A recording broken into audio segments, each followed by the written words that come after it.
একদিন মদিনায় হঠাৎ বৃষ্টি বন্ধ হয়ে গেল।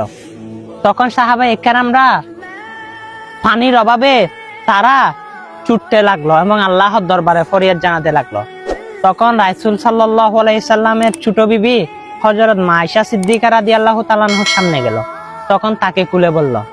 তখন তিনি বলে, রওজাতুল মুনাওয়ারার উপরে একটা সূরা গম্বুজের মধ্যে একটা জানালা রয়েছে, সেই জানালা যদি খুলে দেওয়া হয় আল্লাহর রহমতে বৃষ্টি নাজিল হবে। তখন সাহাবায়ে কেরাম সেটা শুনে আমার রাসূলের রওজাতুল মুনাওয়ারার সবুজ মিম্বারের গম্বুজের ছোট জানালাটা খুলে দিল। তখন অনবরত আল্লাহর রহমতে বৃষ্টি নাজিল হলো। তখন বৃষ্টি পড়তে পড়তে এক পর্যায়ে এমন ভাবে হয়ে গেল, তখন দেখি বৃষ্টি আর বন্ধ হয় না। তখন সাহাবায়ে কেরাম টেনশনে পড়ে গেল। আবার মা আয়েশা সিদ্দিকা রাদিয়াল্লাহু তাআলা আনহার সামনে গেল। তখন বলে, এরকম বৃষ্টি তো আর বন্ধ হয় না।